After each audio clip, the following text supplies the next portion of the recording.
Today we have this Johnson Seahorse boat motor. I'm not sure on the model number yet, I gotta look it up, but parts are almost impossible to find. I know absolutely nothing about it. I know it's been sitting for a long time, so I don't know. Let's see if we can get it running.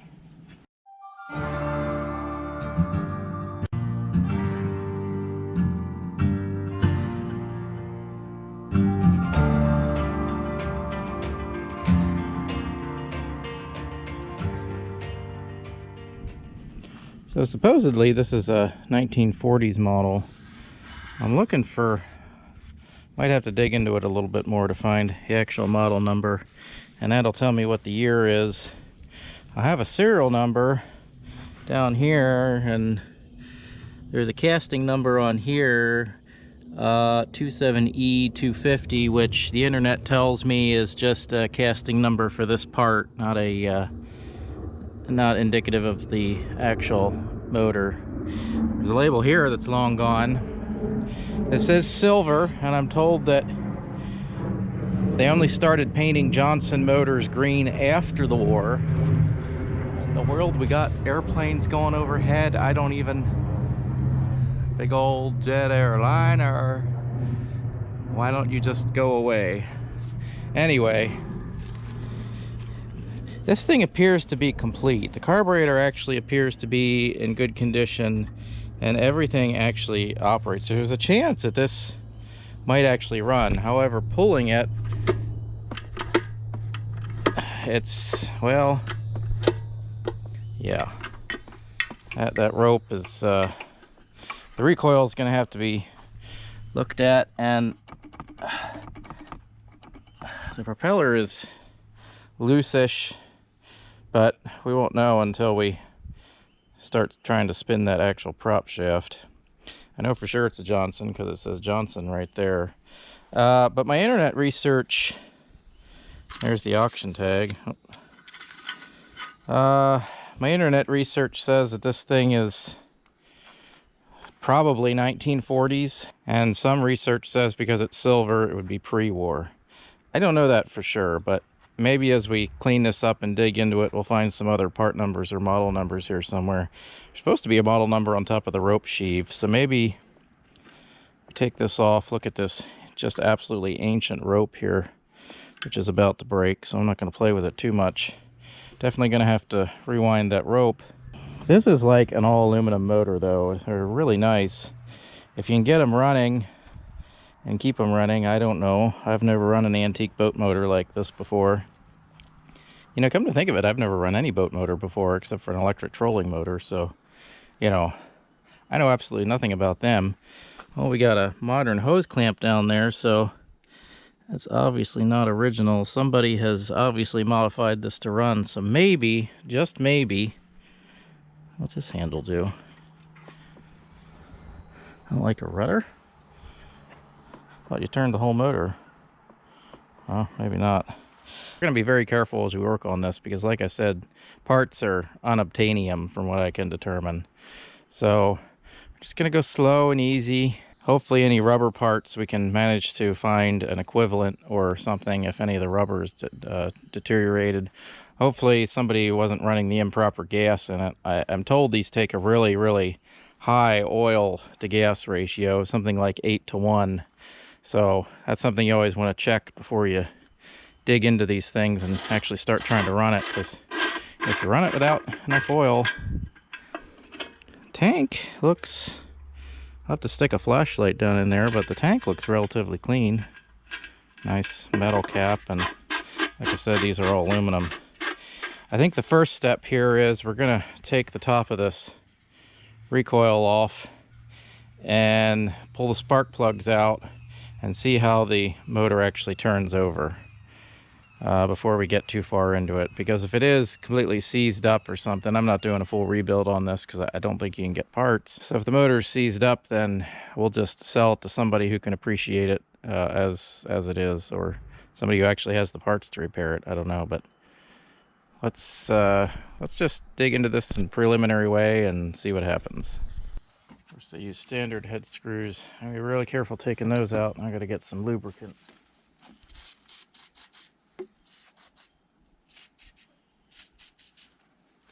We're going to have the problem with dissimilar metals on this thing. Steel hardware and aluminum threads. Oh, we got that one loose. Oh, that one's loose.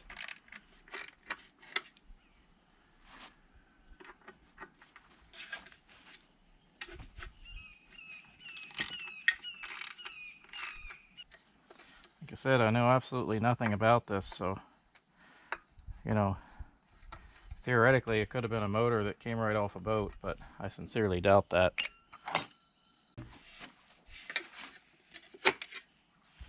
Got a little nick in the casing there. Someone's obviously been prying on that before. We got grease in there. That's a good sign. Flywheel is not rusty and painted up. That's really clean in there. There's that nick I was saying. People get in there and, you know, start prying, I guess. Don't do that, fellas. I wonder. Someone's probably trying to oil that up. It's real, it does return, but it's real slow. Probably have to replace the rope in there. Then we can exercise it more and hopefully get some grease and lubricant in there. We'll definitely be cleaning that up. But for now, that's secondary because now we have access to the top of the engine on the nut here. So we can attempt, when we get to that point, to spin it over. We pull the spark plugs out. So these have two spark plugs. Spark plug wires. Uh-oh, that one's loose. They're both loose. That could be good or that could be bad. I'll take this wire off, it's getting in the way. Put that where I'm sure to run over it with the mower. Alright, let me wipe these off before I pull them out. You know, I don't want to get any dirt in the cylinders.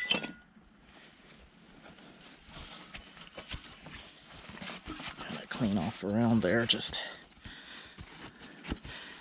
if I can determine the condition of this thing a little better, I might give this thing a good cleaning before I do too much, because it will deserve it then. But let's see. Let's see what we got as far as spark plugs. Loose spark plugs are, they could be good or they could be bad. I'll get in there. Well, that actually, there's a bunch of junk crammed up into it. I'm going to stick a light in there and look inside the cylinders and see.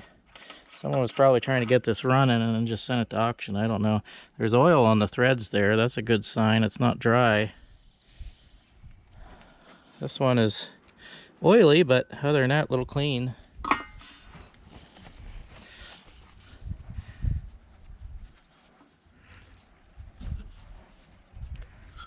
Get as much, a little bit of sand down there and in the groove. Okay, let me get my flashlight and take a peek in there. Alright, I'm peeking.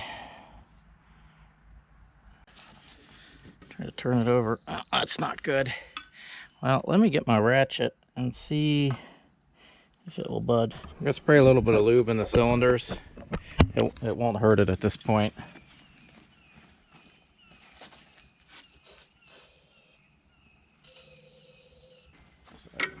I'm sure it's a good old American size. 3/4. That sounds right for a flywheel nut. Which way does this turn? Not that it matters if I turn it the wrong way, but let's see. So that turns this way, clockwise. It looks like. Seems pretty standard. Get these off here before I dump them in the dirt. Definitely gonna clean those out, but they look fairly new. These are Champion D9s. All right, let's see if we can turn it. Oh, yes, it turns. Okay. Sounds good. Propeller's turning. I don't hear any grinding or crunching in the shaft. Doesn't look too bad. There's a little bit of carbon buildup. That's fine. It actually doesn't look in too bad shape. Get some wire brushes and clean up these spark plugs here. See if we can get this junk out of here. This looks like somebody dropped it in the dirt or something. And it wasn't me, before you say that, because I know I'm not the best mechanic in the world, but I will admit if I do something like that. Looks like it's oily dirt, grease, whatever it is. Carbon buildup, not sure. Whatever it is, it's oily.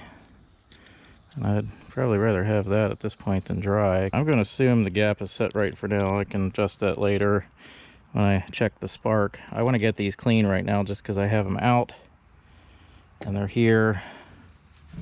And it's a task on my list, and I know it turns over now, so we're going to need some kind of spark plug to test it. I'd rather have a clean one to check sparks. Just going to put them in hand tight right now just to check the compression. Because if we don't have any compression, it won't run anyway, but I'll know the difference spinning it over by hand versus without the plugs versus spinning it over by hand. Good enough for government work. Final wipe on the old shirt. Still got some lube in there. Don't run anything, or don't try to rotate it dry. Okay, we got both plugs in. Let's see what kind of compression we got. Well,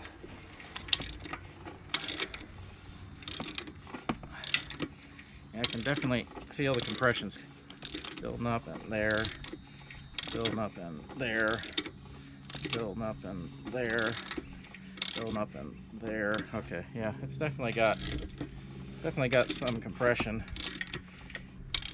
Should be enough to run if I can get it spinning over. What's next? So I think we've got compression. What we need to do now is probably clean the contacts and check the electrical system. I would think if it had points, you'd want them relatively easy to service. I don't know. Let's put my spark tester on it and give it a yank and see what happens. Probably nothing. I don't know if I can rotate this fast enough to see spark. I don't know if you guys are going to be able to see it. Just watch that light right there.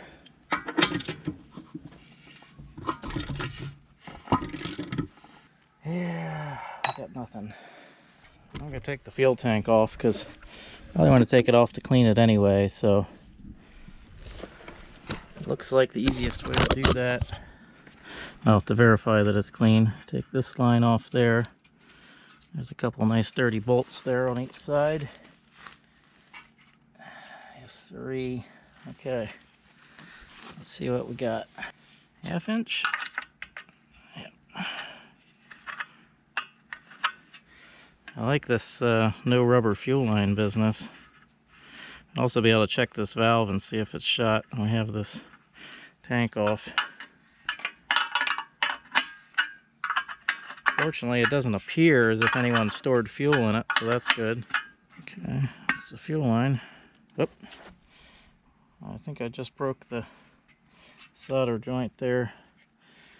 Brittle with age. I'm just gonna pull that off so I don't forget about it.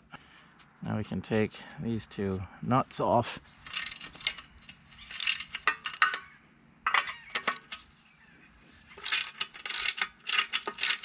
One nut, two nuts, no lock washers or anything. Let's have this one screw here.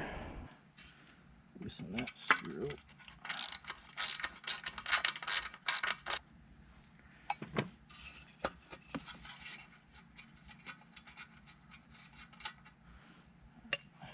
Don't break it now. It's supposed to tilt up off of there. There's a lot of dirt wedged under here. There we go. Solid aluminum.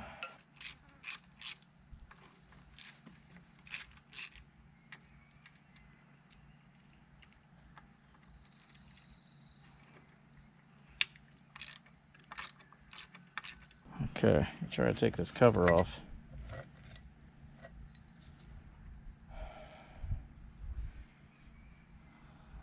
Hard to tell. Can you access? There's 3 holes over here. I feel like they're made to access something without pulling this all apart. I also see just a speck of what might be green paint there. It does look like it was green at one time and got stripped back to silver, so this might be a later one. You can get those holes to line up with anything in particular. I think I see points. I do see points. That's one set.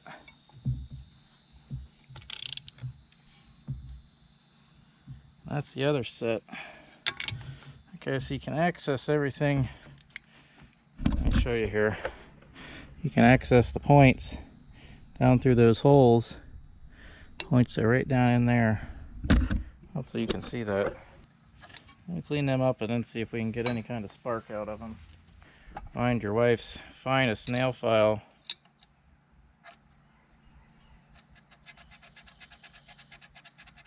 Doesn't look like I'll have to replace them though, I hope, because it looks like there's plenty of material left, and that's good because I don't know if you can even get new points for these. Alright, let's rotate it back to the other set of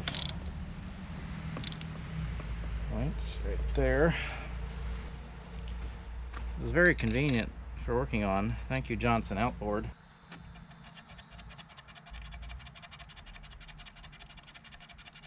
Very corroded. I guess as it has not been run even remotely recently. I also see here in the paint, somebody's been in here before me doing this at some point in the past, but that would make sense because they're points.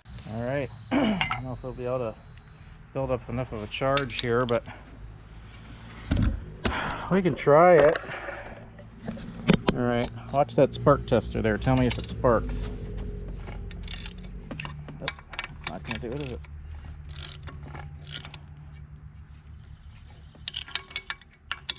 Even a little bit. In order to check the electrical and these what might be crumbly spark plug wires,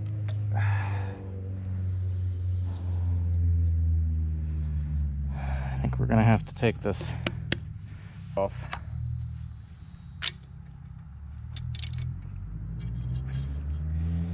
Alright, how does one wedge this? Don't know. Put this on. Maybe hold it in place with this. Be able to have that in there at the same time.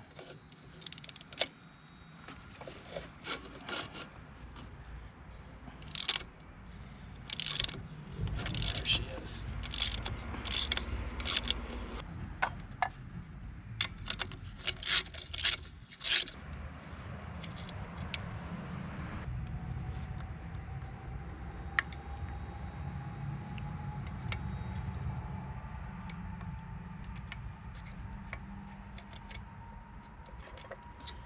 A pain to get to the wiring here, Johnson, but there's not much more you can do with that.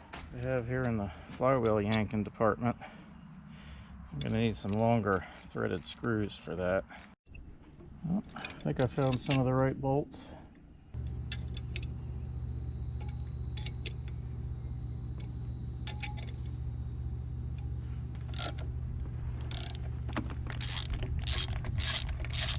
Oh yeah, there we go.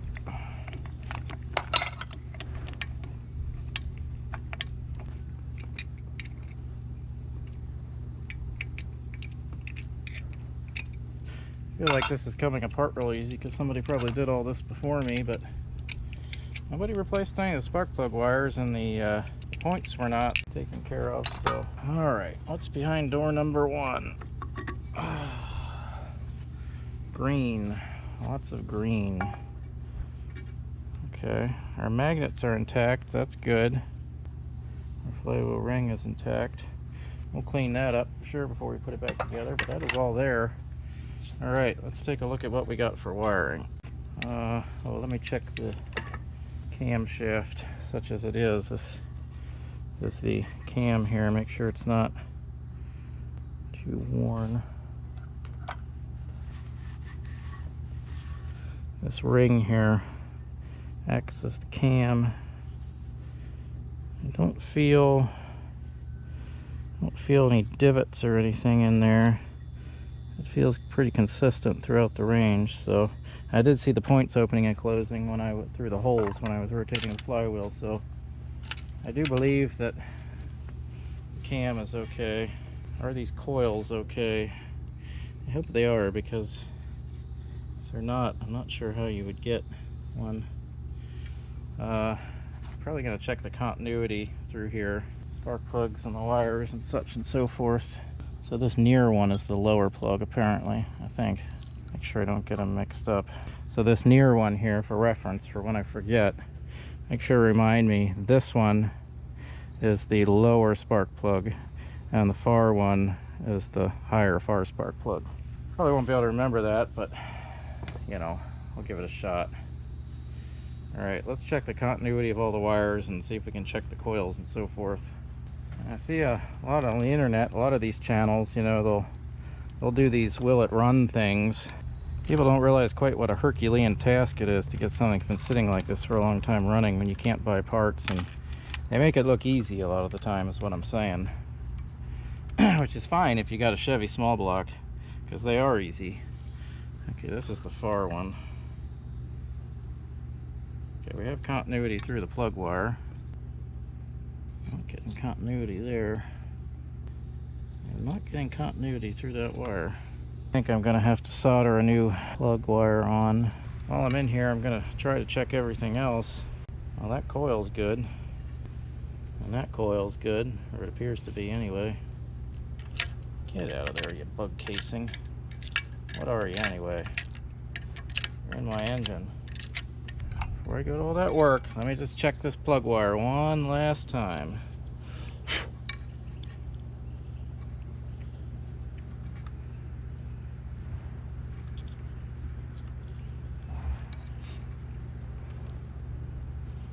Yep, I'm getting nothing. Nothing at all. Alright, what else? Check the coils. Let me check the connection to across the points, make sure the points are making contact here. They're making contacts. Everything in here should work. Okay, so all the wires and coils and points and everything in here appear to be good, except for our one spark plug wire. Let me just give these points a final. I have full access, you know. Looks pretty good. Be good enough for our purposes. Alright. You see what I have in the spark plug wire department. Yeah, we're very corroded there at the where it joins the metal inside the boot. So we're gonna have to reuse the spark plug wire, because you know, all the modern wires and stuff that I have is this newfangled, I don't know, carbon fiber, germanium, unobtainium crap that's not metal that you can't solder. Or at least I assume you can't solder it. Anyway, where was I going with my rant? Back in the days when men were men, you crimped your own cables together, and I just happened to have a stock of old parts left over from those days. No, I'm not that old, that's just, I have them. So fortunately, what do we got here? This might do the trick.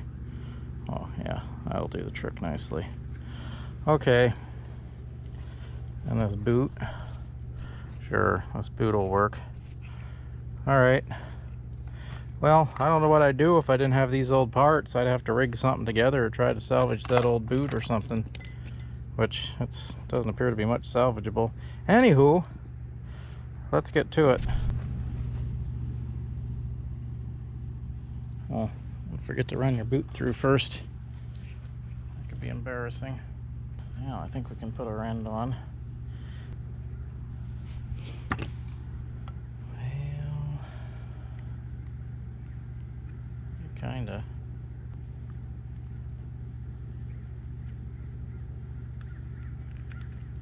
All right, make sure we got a good connection. Oh yeah.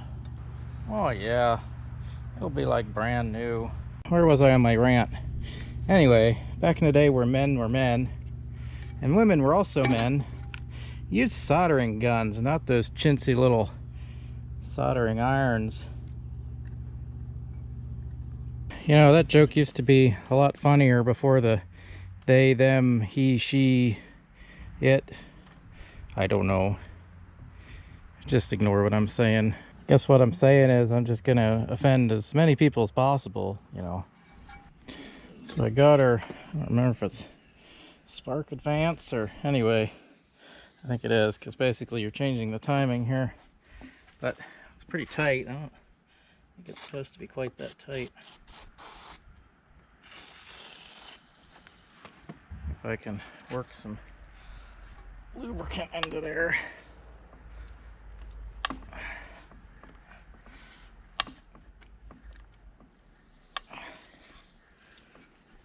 One thing this doesn't have, which according to my diagrams, some of the later ones are supposed to have, is a stop button here on this handle. I don't know how you stop this. I guess you just cut the fuel off or choke it out or something. I don't know. Getting a little looser. More lubricant.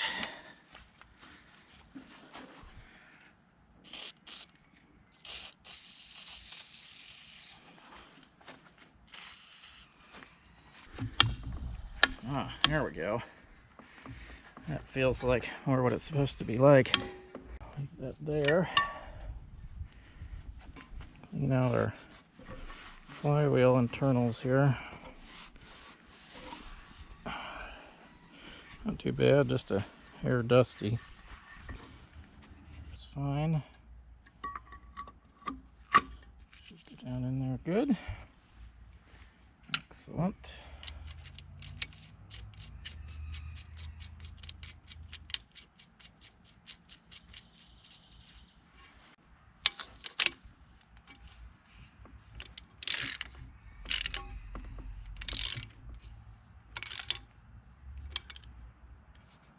Starting plate back on here to stabilize my socket. Right.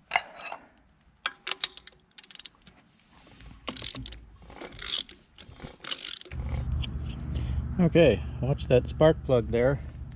Let's see if we have spark. Oh yeah, I see spark. You see spark? I see spark. Okay.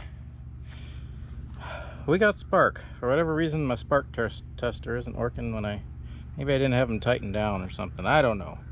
Anyway, we should have spark now. I mean, I think we need is spark, fuel, and air, and we have spark, so let's work on the fuel.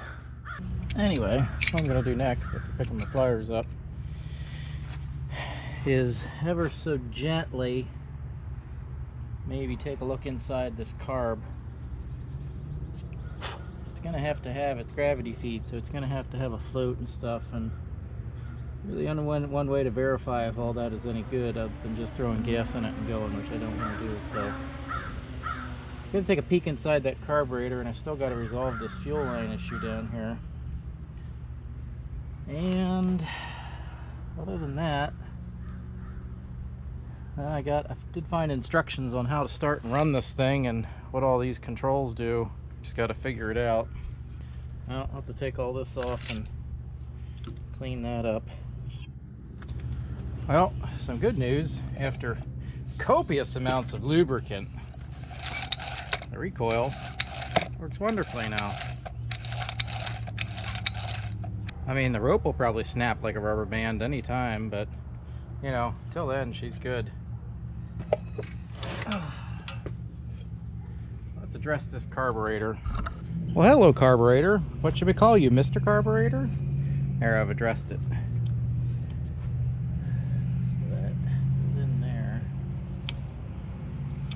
Alright, well, let's take this off, take the hose clamp off, and I think we can pop the carburetor off and take her to the bench.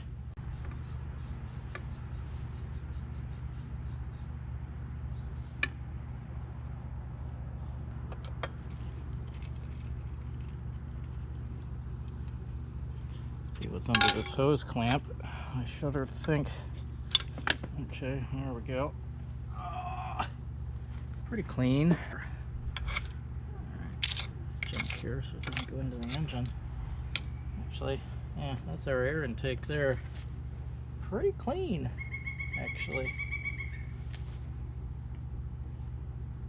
Very clean.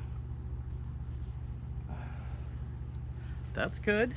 Alright, let's examine what we have here for a carburetor. So that whole assembly moves in there. Well, that's okay. The valve assembly. So that goes on like that. Stop to stop. This rotates kind of freely. Okay, so this is the air intake. There's no filter. Just kind of blocked by the housing over here, but that's where the air goes into the carburetor, and man, is it dirty. I feel like there should be a filter or something in there, but there isn't. I'm tempted to not open it up, but I really need to see what the fuel looks like in there, and I can't really clean down in there very good. Well, we'll give it a go and try to just cross our fingers and hope that gasket will survive. Well, those screws aren't screaming tight, so that's a good sign, I think. Like I said before, I feel like someone either stored this well or tried to get it running before, but we'll know more when we see inside the gas tank.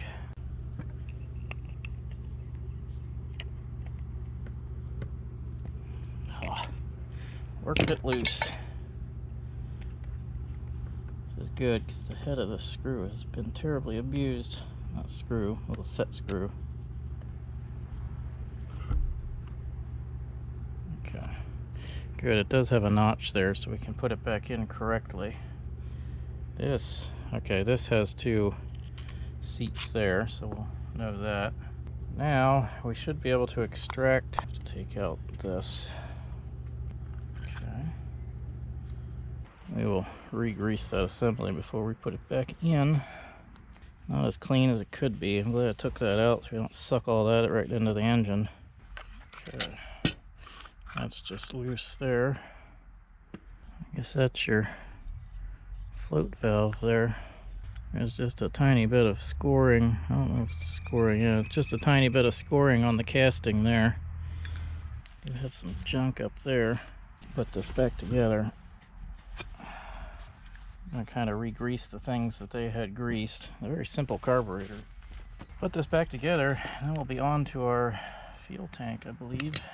Just gonna put a hair on like they did. Of course, I'm using high temp grease, which is probably the wrong kind, but I am just gonna lube the sides of this ever so lightly, or it rotates in its bore.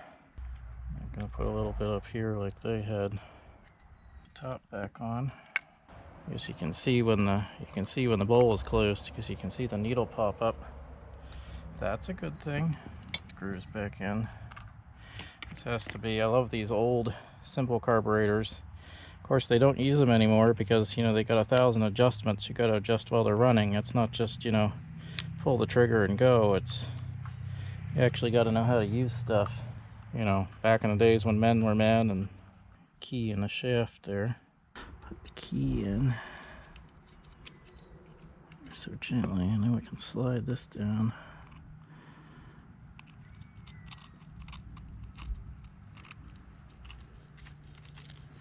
There, lock it in. Okay. Now we can put our lever there in place, and this washer and the spring, and then we can line up the top part.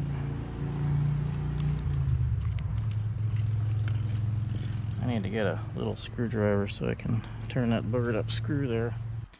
The spring fits up inside of there, so don't misalign that.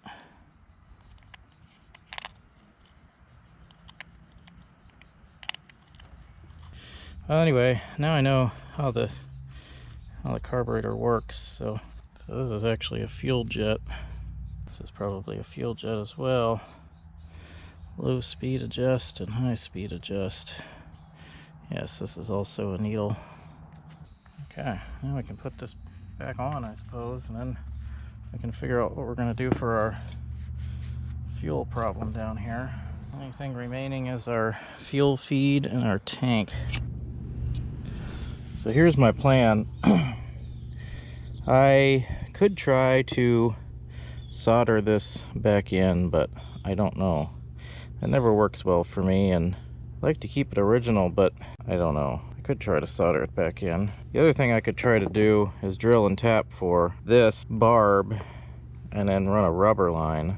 I'm not sure what I want to do. I'm not sure. Not sure if I can get a good enough connection. I don't know if they brazed it. It looks like they just soldered it rather than brazing it, which I don't know. If I drill it out, I'm kind of committed. I don't like the solder thing because when you put it in, this has already been bent up a good bit, and I'm gonna have to like bend it even more to get it to attach to the tank again. You know, it just over time it's, and then you have a real good chance of this leaking here. On the other hand, the metal pipe is much more durable over time than rubber, but rubber is easily replaceable.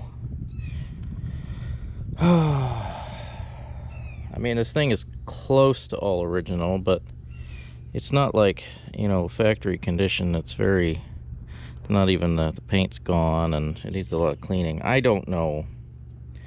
I don't think that replacing this with a rubber line will change the worth of it just too much.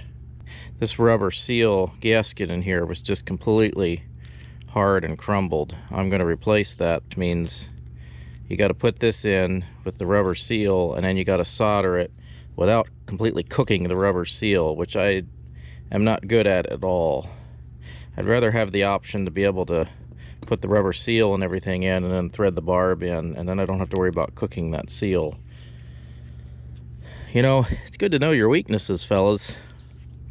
And I'm not a great solderer without, you know, completely baking everything. So probably what I'm going to do is drill this out and put in the brass barb. Let's give it a go.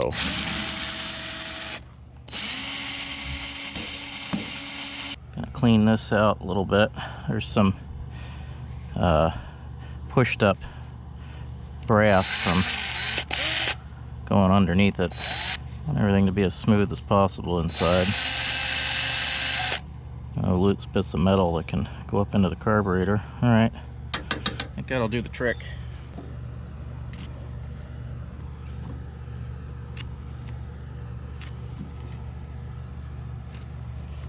It just barely fits in there with the top screw. I have a new seal in there.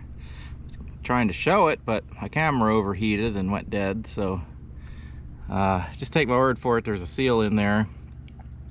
And I believe this should be good enough. It's threaded in a good bit. Not too far, but far enough. So we'll just run a rubber line to our tank. So the next step is to clean this tank up. Take this valve off and see what the inside of the tank looks like a little better. I did already loosen it when I thought the camera was recording. There's a screen in there, and I mean, it's a little, there's some corrosion on there, but not too bad. Nothing we can't clean up. I'll just gently brush this with a brass brush, get a little bit of that corrosion off. This is a metal screen. Loosen that corrosion up, make sure nothing busts loose and mixes in our fuel system. I believe that this valve may be okay, but I will test it when I get the tank back together.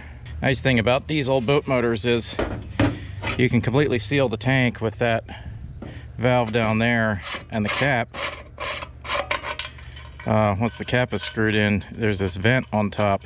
You have to open it to run it, but if you run this vent down, it seals the tank if it gets flipped upside down, so you don't get fuel coming out, which is a nice feature. Actually, the rubber seal here looks in good shape on the cap. That's a good thing. I won't have to replace that, I don't think. It's actually, it's got some age to it, but I think it'll still seal. I think the rubber seal in the vent will probably work as well, I hope. take a look down inside this tank,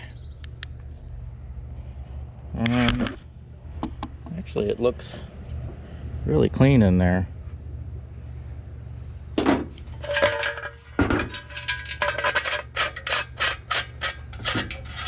Tank's in pretty good shape, has one little dent up there, a few little dings and scratches and pock marks, but overall pretty good. I think you can see some of that sea mist green. Well, maybe you can't see it on camera, but on the underside and the back side of the tank here, you can see some of that original green. I think we're good. I don't think there's really any junk in the tank. I'm not gonna worry too much about it at this point. This screen will pick up anything big, and you know, I think we'll be fine. Surprisingly clean in there. Fortunately, I think somebody stored it without fuel in it. What we'll do for the tank connection is take our old line and come up a little bit, and then, well, maybe we'll reduce the section of rubber here by cutting as little out as possible. You can always cut more out.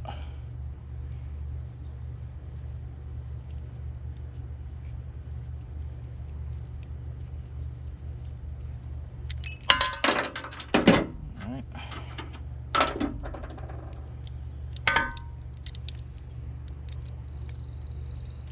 This is copper line, so that's good.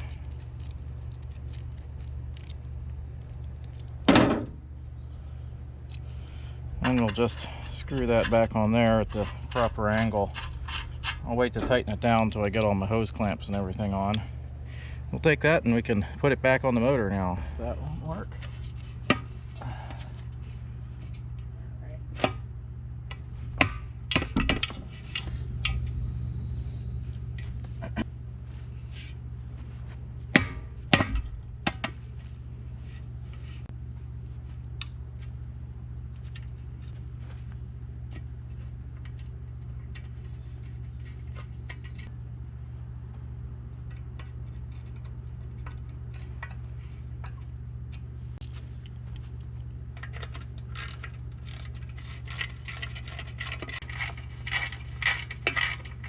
Hook up our fuel system here.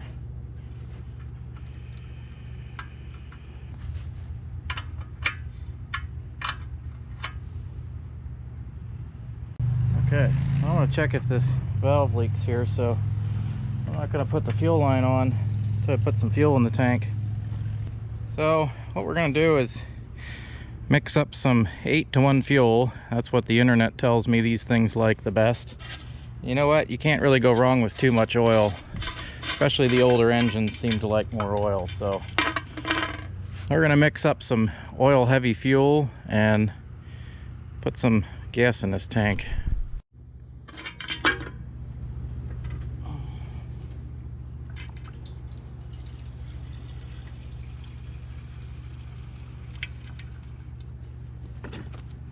It's not coming out. That's a good sign.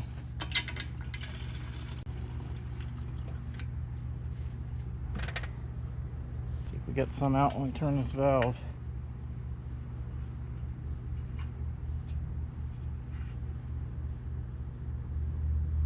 Oh, there we go. Okay. Hook that up.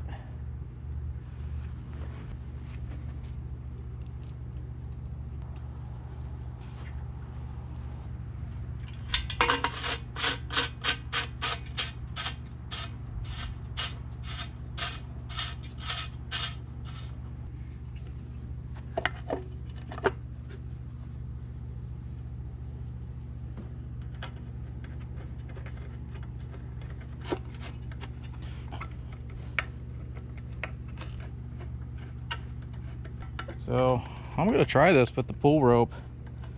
If not, I'm going to get my drill out, but I got to check the instructions to remember all the settings here, you know. Open our vent cap on the tank. Make sure our fuel is open here. So we should see that needle come up when the bowl is full. There, yep, there it goes. Needle came up, so that means the bowl is full. So if the needle isn't working, we should see fuel pouring out somewhere. I think we're working.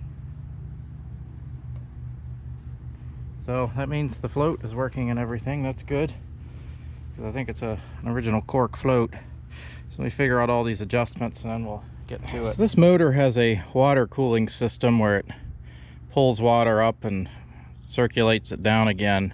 And obviously we're not in the water.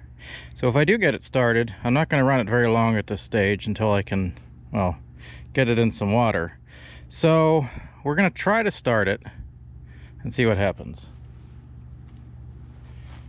I've got the instructions here, so I got to open the air fuel vent, open the fuel valve, unscrew the high-speed needle. Oh, let me screw it down first. Open the high-speed needle, half to 3/4 turn. Half. There's half. And it says for more for colder weather, so it's pretty warm right now, so we're going to go with half. And then move the magneto lever, which is this, to the extreme left, then back to center. I guess that's the starting position. Choke lever to extreme right facing motor. That's the choke. And I guess the way you prime it is you press down on this float pin until fuel comes out of the overflow like that, and that's how you get a little bit of fuel in there. And then you pull the starting cord.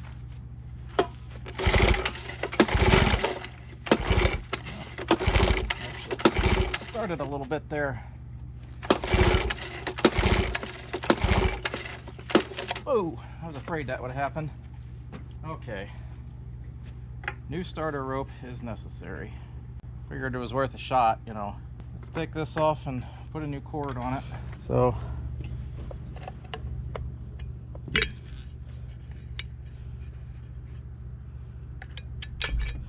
fortunately it, well, yep. Boy, just crumbly. Where's my needle nose pliers?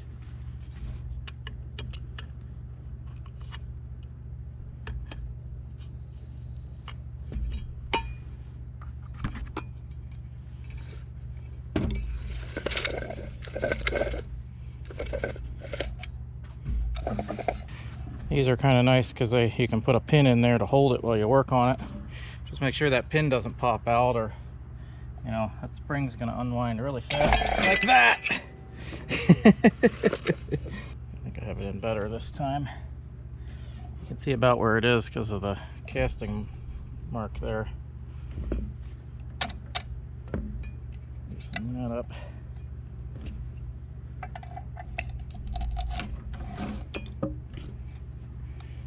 That pin is held in place. Okay, we're gonna get an equivalent of, this might be the original cord. It has a metal core in it with the original soldered on lock. Well, I don't know if there's much we can do about that at the moment, but maybe someday we can replace that. Alright, well, what I have laying around is this Briggs & Stratton string. See if it's long enough. Oh yeah, that's plenty long. Might even have to shorten it, but we'll have enough for the knot anyway. So let's pull this out very carefully. Chuck that.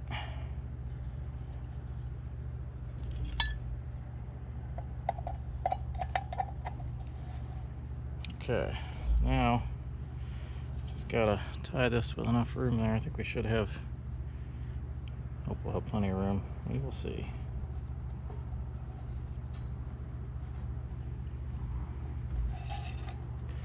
Make it big enough it can't pass through there. Okay, now we'll carefully see if this winds it up properly.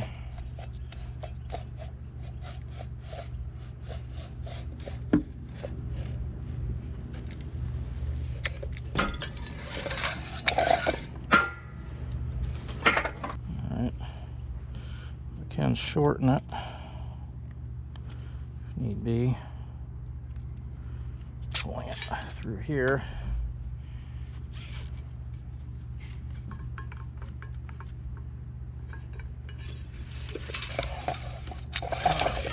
a lot of pull on there.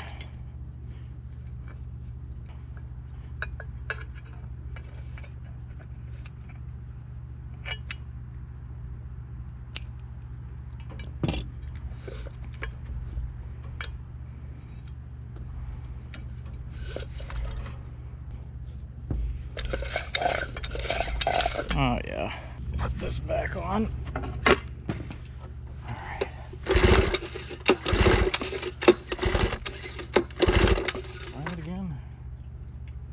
Here's our prime.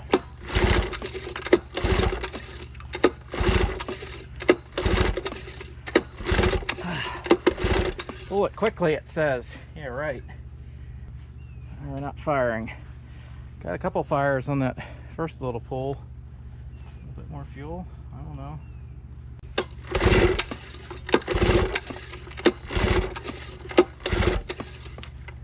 What am I missing? I don't know. Should we go to our electric start option? In case you're wondering, this engine does have good compression. Let's pull a spark plug and see if we're getting fuel in there. I don't know. Plug is wet, so we're definitely getting fuel. I may have flooded it now. I don't know. All right, we're gonna do a quick compression test here. Have both plugs out, and let's do the top cylinder here.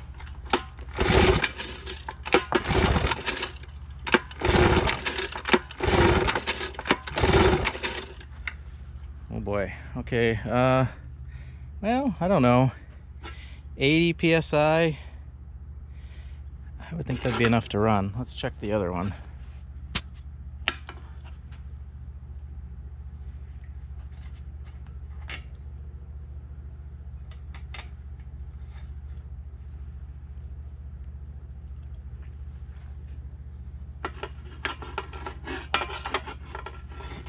Bottom cylinder. Oh, come on now. Bottom cylinder.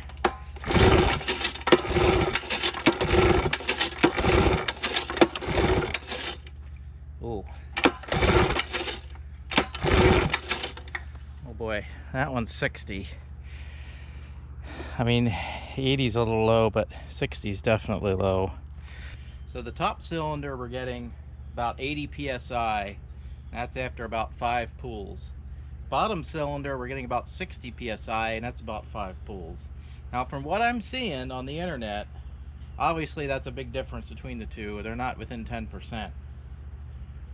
But from what I'm seeing, it should still be firing at that compression, which it kind of is firing. You can hear it when I spin it over. You can kind of hear it try to pop off a little bit, but it doesn't keep going. I wonder if the top cylinder's firing and the bottom isn't because it doesn't have enough compression. But from what I see, and in my experience with engines, 60 psi should be enough to fire. It might not run great, but it should be enough to fire.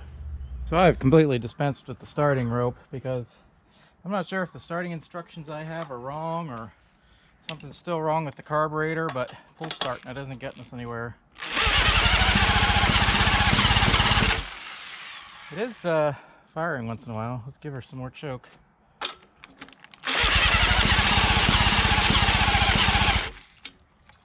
More choke.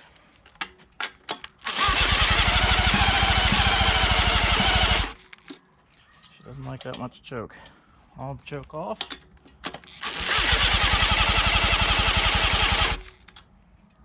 Let my drill rest. A little bit more fuel maybe. My instructions said 1/2 to 3/4 of a turn out on the high-speed screw, but she doesn't seem to get any fuel when I do that, so we're not enough fuel to start anyway. More timing maybe? Oh, something like that. Less timing?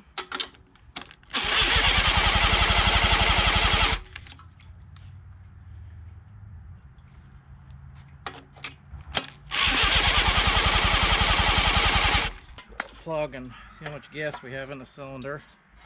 I don't understand. Following directions doesn't seem to make this thing want to start, but I mean, our plug is wet. It's not completely soaked. I feel like there's something still not right with this carburetor, and that could be why this engine was put away.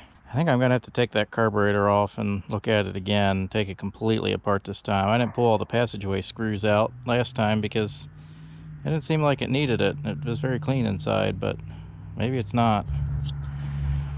Alright, try and start it again.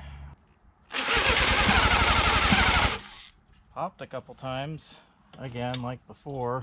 That's some more fuel.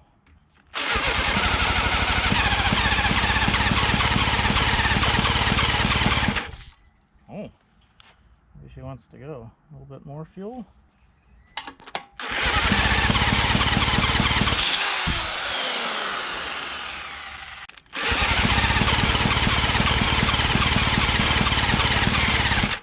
Popping. A little bit choked maybe. Nope, didn't like that.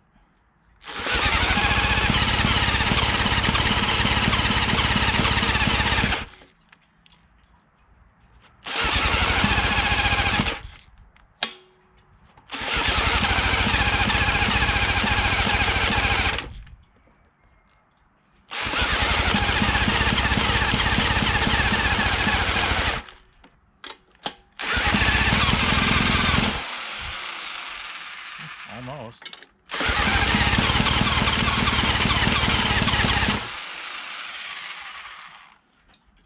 She wants to go. Are we not getting enough fuel?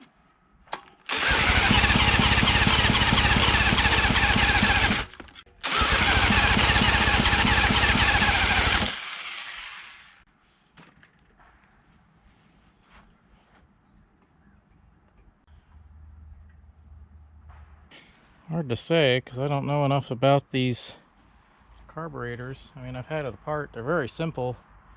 It's just a compound valve in here that changes the choke and air adjustment, and that pulls fuel through, and then you got these fuel adjustments. I don't know.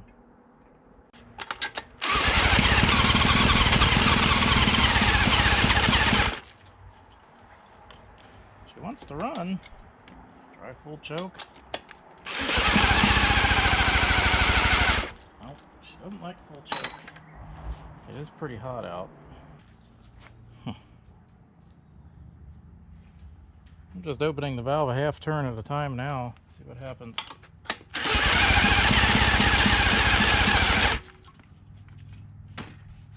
I gotta let my drill cool again. I don't understand.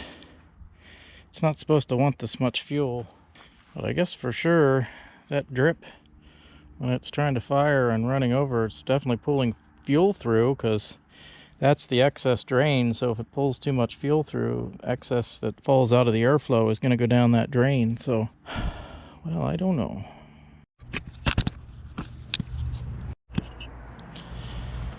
All right, where are we at? I don't know. It ought to be running. I don't understand. I feel like there's one of these settings here that I don't know enough about. I'm following all the directions and everything. I got the exhaust cut out. Well, there's an exhaust cutout down here which is open, which doesn't matter because we're not underwater, but it just reduces your exhaust back pressure for during starting. Supposedly moving this over is supposed to open it, and this is supposed to close it, but it doesn't do that anymore, so something isn't hooked up the way it's supposed to be, I guess. I don't know.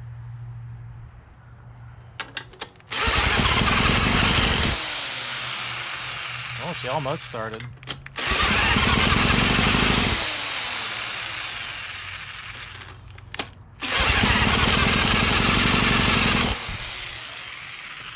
Definitely has great compression. That's not a problem. Well, you know, if all else fails, we can just run a really big extension cord out to the lake and run it with the drill, right?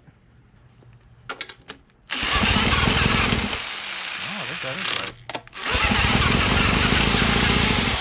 Oh, she ran for a second.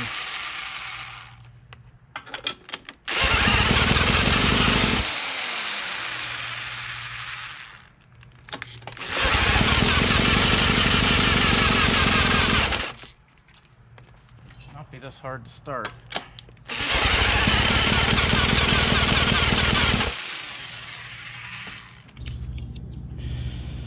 All right, a new day has dawned. So we're starting fresh with this thing. Everything is cool. Everything is bled down, not flooded. We're gonna follow the instructions again. We're gonna give it a go. Okay, open my fuel valve. Tank vent is open. Needle is up. This is open one turn. Put the choke on. Exhaust cutout down here is open. Not that that matters because we're not in water. I just want to hear it run. Well, you're not going to let it run real long if it runs. Magneto is in the halfway position. All right. Let's see what happens. Fire it off a little bit there. Let's reduce the choke. Now we're getting nothing. A little bit more fuel. She's popping.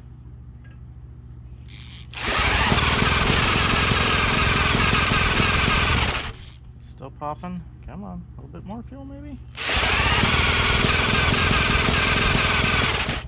Give her a bit of a prime.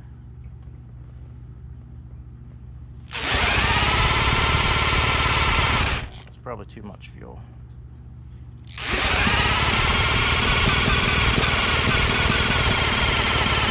It's popping off. Probably too much fuel because we're running some out now.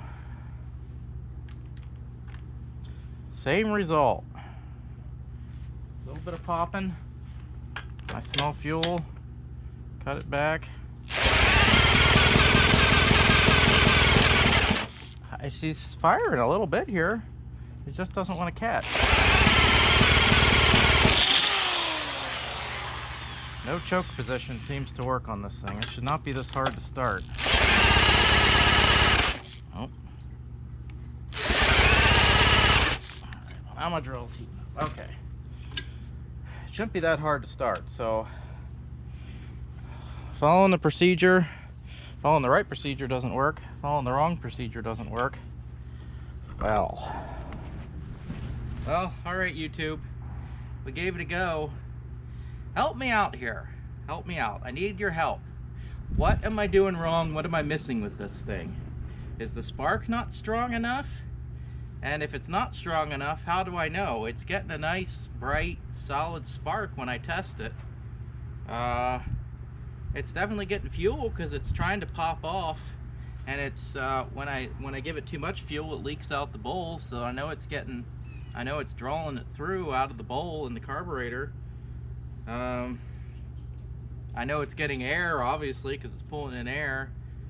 I've tried it with a little bit of starting fluid and it doesn't want to pop. So does that, usually that means it's not getting spark, but I am getting some popping with the fuel. So if the spark's not strong enough and the coils are bad, where do I get coils for this thing? Can you even get coils for this thing? And if there's a replacement coil for these that you can, a newer replacement coil, what does it come off of? How do I look it up? Where do I find it? So I need your help with these questions. If I'm doing something wrong here starting this thing, I'm following the instructions I found online, which come from the original factory manual, and I've also looked up on forums and stuff. There's not a lot of information out there, but there is a little bit of information about how to start these things, and I have found everything I possibly can with just hitting the old Google button. And I've tried about everything I know to try with this. So what am I doing wrong? What am I missing with this thing? Help me out. And as always, even though this video was apparently a failure, we do appreciate your likes and subscribes. It really helps out me, helps out the channel, and I really appreciate it. But anyway, I need your help. Help me out in the comments, and thanks for watching.